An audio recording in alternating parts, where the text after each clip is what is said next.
ministro do Tribunal Superior do Trabalho, Carlos Alberto Reis de Paula, corregedor-geral da Justiça do Trabalho, é o entrevistado da TV Ana Matra. Nós vamos falar um pouco sobre a atuação da corregedoria, sobre a participação dele no movimento associativo e também sobre o Conselho Superior da Justiça do Trabalho.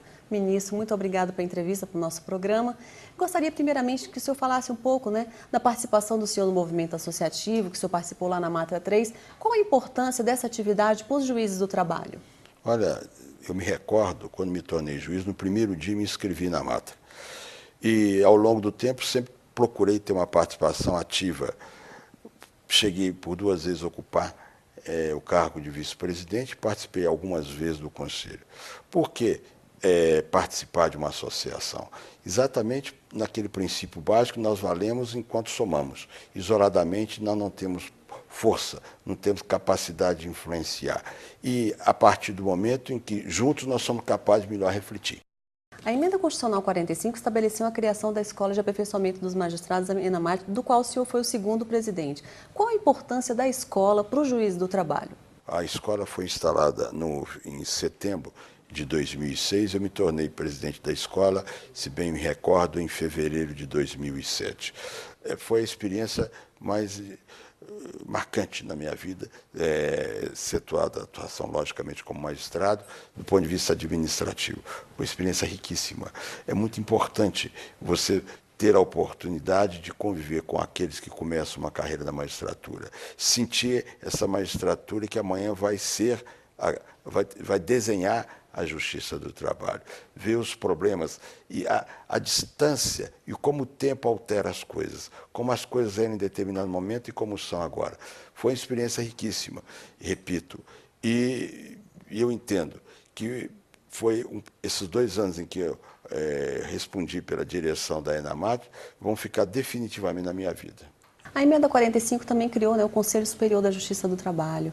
Como é que o senhor avalia os resultados desse conselho até o momento? Altamente positivos. Os resultados são positivos à medida em que o Conselho, ainda que não tenha um perfil bem definido, mas ele já caminha célere e caminha de forma muito positiva para exercer aquilo que me parece a essência justificadora de sua instituição. O Conselho existe para ser um órgão de supervisão, um órgão que está ao lado dos tribunais regionais para apreciação e condução das questões administrativas, contábeis, orçamentais, por que não dizer políticas. Então, o Conselho, para mim, vai tentar fazer com que a Justiça do Trabalho realmente seja um grande continente e tenha expressão sobre esse aspecto. O CSJT editou diversas resoluções, entre elas a número 53. Como tem sido a efetivação dessa resolução? Nós temos de ponderar sobre a Resolução 53, de extrema importância, que ela está, vamos dizer assim, subjúdice, se é possível se dizer isso do ponto de vista administrativo. Ela deve ser substituída por uma nova resolução.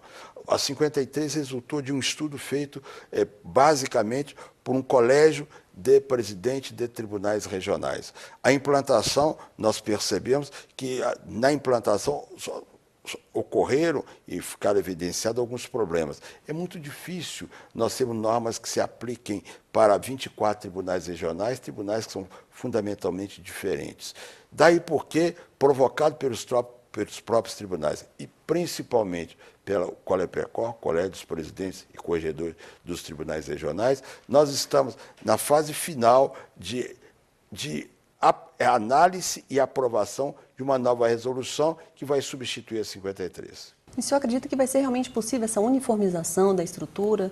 São 24 regiões muito diferentes, né? Desde que você seja capaz de criar uma regulamentação que permita flexibilizações, é perfeitamente possível. Você não pode ser rígido, você não pode estabelecer parâmetros que sejam idênticos para São Paulo e Piauí.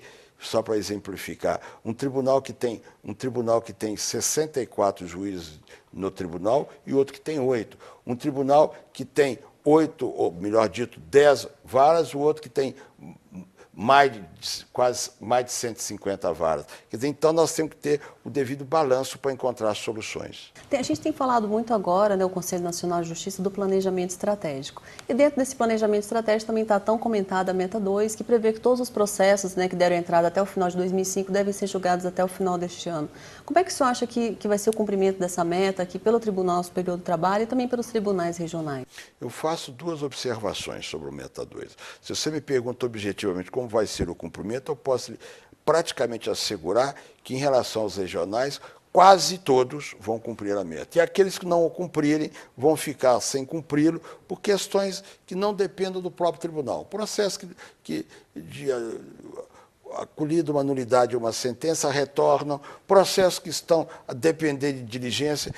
Em tese, tudo aquilo que depende de atuação efetiva dos próprios tribunais serão julgados. Quanto às varas, haverá alguns problemas. Há tribunais que não conseguirão cumpri-lo. Mas, se nós tivermos a visão global, o resultado será altamente positivo. Agora, é bom se estabelecer que, quando se diz Meta 2, não significa que seja estabelecido um objetivo que obrigue, que violente a conduta do juiz. É uma meta a ser perseguida, é um objetivo, sobretudo, visando o jurisdicionado. Às vezes se vê algumas reações dizendo que há uma ingerência do Conselho Nacional de Justiça quando estabelece meta para o juiz. Eu acho que é mais, vamos dizer assim, é mais uma provocação no sentido de estimular sua atuação. Mas você acredita que o planejamento estratégico é positivo, né? É altamente positivo. Hoje não se concebe uma atuação sem haver um planejamento estratégico. Queria falar agora um pouco sobre as atividades da Corregedoria, né? Como tem sido o cumprimento da questão do processo eletrônico nos tribunais que o senhor já visitou? O processo eletrônico, nós temos de ser realistas. Ele está caminhando, mas ele ainda caminha lentamente, e tem de ser, porquanto ele apresenta vários desafios. Nós temos questões pontuais. Por exemplo, em minhas visitas, eu tive a oportunidade de estar no Paraná. Lá nós temos 3 varas funcionando virtualmente. Lá em Santa Catarina, eu participei da instalação de 2 varas funcionando virtualmente. E assim as experiências vão pontuando. Isso está vinculado, obviamente, aos processos virtuais. Eu acho que tem que ser assim mesmo. O processo virtual será uma realidade, desde que nós respeitemos etapas, desde que haja uma adequação, uma preparação por parte do juiz, dos servidores, dos advogados e dos próprios jurisdicionados. Qual a visão global que o senhor tem até o momento da sua atividade como corregedor? É interessante, Viviane. Quando nós nos tornamos corregedor, nós mudamos praticamente de área. Eu, durante 30 anos, eu exerço a função jurisdicional e agora, como corregedor, passo a exercer basicamente uma função administrativa. Muito rica a experiência. Há algum tempo eu estou afastado, precisamente desde 98, estou afastado dos tribunais regionais e desde 93 do primeiro grau. Nós redescobrimos o primeiro grau e o segundo grau. E isso é muito importante porque nós vemos os novos desafios, os novos costumes, os novos hábitos e as novas soluções. Tem me sido muito rico porque eu tenho, e aí eu estou cumprindo uma das tarefas do corregedor, eu sou um divulgador das boas práticas e sou um questionador de algumas práticas que às vezes estão consolidadas e às vezes ao longo do tempo se percebe que elas merecem ser aperfeiçoadas. Daí porque eu acho que a experiência é muito positiva. Agora, fazer uma questão um pouco polêmica, né? Você comentou muito acerca da atividade da corregedoria. O senhor acredita que os magistrados que estejam sob suspeição por foro íntimo, eles devem comunicar isso formalmente à corregedoria? Eu acho que não. Eu, pessoalmente... Aliás, essa resolução do Conselho ela está suspensa em decorrência de uma liminar concedida, e isso eu acho que temos de aguardar o julgamento final, mas eu acho que, de certa forma, há uma violência à intimidade do próprio julgador. Eu sei, conversando, nós sabemos quais os propósitos da regulamentação, mas nós, ao regulamentar, nós temos que ter muito cuidado, porque, às vezes, por causa de determinado objetivo, nós atropelamos outros valores. E com relação aos magistrados que respondem por processo administrativo, você acredita que os nomes deles têm que estar na ata de correção? Eu também acho que não. É uma coisa curiosa. Hoje se defende muito que os processos têm de ser públicos. Eu acho que os processos têm de ser públicos, mas nós temos que preservar alguns valores, porque, efetivamente, se coloca o nome de um magistrado em um processo, e um processo que não está concluído, e se divulga já nominado esse magistrado, praticamente nós criamos uma grande barreira para a sua aceitação pela sociedade. E olha que amanhã ele pode ser absolvido. Olha que a primeira condenação não significa a definitiva. Daí porque eu, quando digo que deve ser preservado, o processo pode até ser público, mas preservando, sobretudo, o nome, não se divulgando o nome do magistrado, pode relatar o fato, nós estamos, em última instância, beneficiando os próprios jurisdicionados. Qual a opinião do senhor, agora mudando um pouco de assunto, né, quanto ao processo de escolha dos ministros dos tribunais superiores, na prerrogativa do Poder Executivo? Ser contra a escolha pelo presidente da República, no nosso sistema e na nossa tradição, eu não vou me opor, não vou defender. Agora, passar pela aprovação do Senado, eu acho valiosa, desde que haja um repensar sobre a efetiva atuação do Senado. Agora, eu acho que é uma questão preliminar. Pode-se repensar, sobretudo em relação ao Supremo, nos critérios para se elaborar uma lista. Eu acho que, em relação especificamente ao Supremo Tribunal Federal, eu não acho que deva ficar exclusivamente entregue a escolha ao presidente da República sem nenhum critério pré-estabelecido. Quando se cogitam de critérios, vários critérios são levantados, há que poder-se-ia pensar sobre isso de forma madura, de forma adulta, e eu acho que nós podemos aperfeiçoar esse sistema. E tem se comentado também agora recentemente, né, algumas pessoas defendendo o mandato para ministro do Supremo. O que o senhor pensa disso? Respeitando todos os argumentos, eu continuo a entender que me permanece injustificável. Por quê? O julgador, à medida que ele convive, que ele julga, ele se torna mais maduro, ele se torna, até me permito dizer, mais equilibrado a julgar aquilo que é submetido por força da experiência que ele vai acumulando. Então você vai me dizer assim, bom, mas acontece que, não tendo um limite temporal ao exercício, vamos dizer assim, que o cargo seja de um mandato, você entende? Isso faz com que não haja renovação. Ora, a renovação na compreensão e na vontade não depende muito de idade, não depende muito do tempo. A pessoa pode ficar muito tempo e continuar jovem e tendo respostas adequadas aos dias atuais. Por último, eu queria que o senhor fizesse uma avaliação da magistratura do trabalho atualmente. Eu acho que a magistratura do trabalho, ela, como toda magistratura, ela passa por crise, logicamente. E um dos maiores fenômenos que eu vejo que gera a crise é exatamente o acesso à magistratura. Eu acho, e aí vejo, você vai fazer coincidir aquela minha reflexão.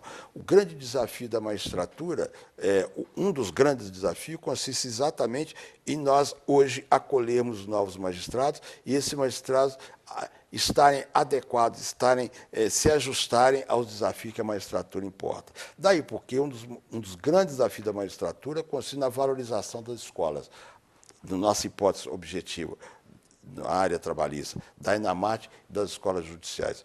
E o segundo, o grande desafio, é que eu acho que os magistrados, eles assoberbados pelo serviço, que a justiça do trabalho é extremamente desafiadora, eu entendo que os magistrados, eles deveriam ser estimulados e deveriam criar condições para que eles se sentissem motivados a continuamente se aperfeiçoarem.